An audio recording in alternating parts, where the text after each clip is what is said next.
아파트에 불을 지르고 흉기를 휘둘러서 이웃 주민 5명을 숨지게 하고 10여 명을 다치게 한 안인득에 대한 국민참여 재판이 그 25일 시작해서 어제 끝났습니다. 이 김성환 시사평론가 최단비 변호사와 함께 이야기 나눠보겠습니다. 두 분 어서 오세요. 안녕하세요.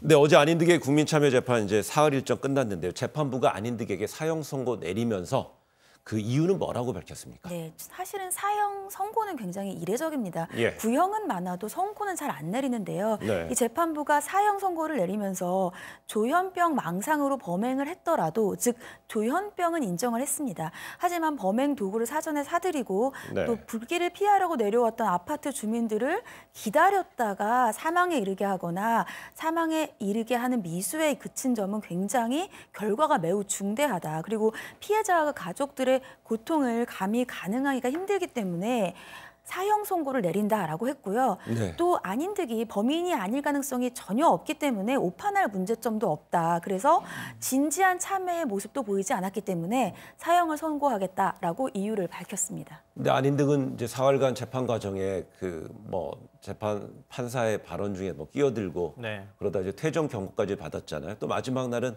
사형 선고 결정되자 또 고함을 또 지르고 그랬다고 그래요. 네. 예. 그러니까 재판 내내 억울하다 이렇게 얘기를 네. 했고요. 그리고 난 다음에 사형 선고가 막상 이루어지니까 이해가 가지 않는다. 그러면서 큰 소리로 소란을 피우기도 했고 네. 그래서 교도관한테 끌려가기도 했는데요.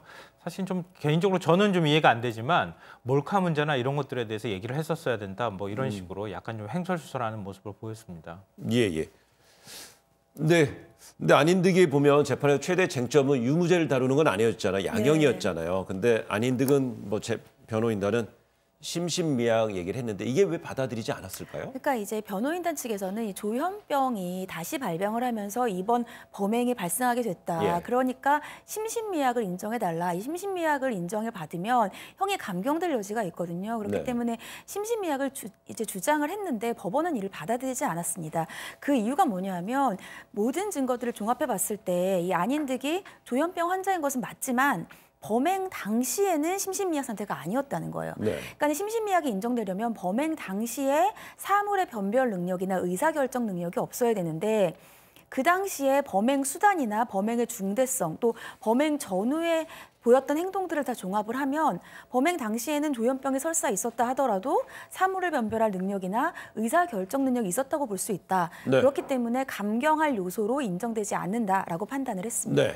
근데 이번 사건 같은 경우에는 유무죄를 가르는 그 판결은 아니었어요. 그러니까 원래 재판 자체가 그렇게 가지도 않았고요. 왜냐하면은 안인득이 범인이라고 하는 것은 너무 명확한 사실이었기 때문에 그러니까 변호인 입장에서는 심신미약을 인정받을 수 있을 것인가 없을 것인가가 제일 큰 관심거리이자 쟁점이었을 거라고 보는데요. 그런데 변호인도 별로 그렇게 큰 기대는 하지 않았던 것 같아요. 네. 왜냐하면은 최근에 이제 법 개정이 이루어지지 않았습니까? 그래서 심신미약 요건도 강화됐을 뿐더러 심신미약이 설사 인정된다 하더라도 판사의 어떤 장량 감경, 그러니까 재량에 따라서 감경을 해주는 네. 이런 것도 굉장히 어렵게 됐다는 거예요. 그러니까 심신미약이 인정된다 하더라도 사실 법정 최고형을 피하기는 어려웠을 거라고 생각은 하지만 그래도 사실은 조현병 환자라고 해서 무조건 그 심신미약이 인정된다고 할 수는 없겠지만 또 역의 경우도 있을 수 있잖아요. 불가피한 경우, 사물의 식별이라든가 사리 판단이 안 되는 경우가 있을 수도 있기 때문에 그런 부분에 대한 것들까지 좀 생각을 해서 심신미약을 인정받을 수 있도록 노력을 했다 이렇게 얘기를 합니다. 그리고 변호인 얘기 중에서 조금 인상적인 부분이 있는데요. 조현병 환자에 대한 우리 사회의 선입견이라든가 편견이 있을 수도 있고 또 조현병 환자에 대한 사회 안전망에 관한 부분들 이런 것들이 아직까지는 좀 미흡하잖아요. 그런 부분들까지 우리 사회가 한 번쯤 다시 고민해보는 계기가 좀 됐으면 좋겠다 이런 말을 했습니다.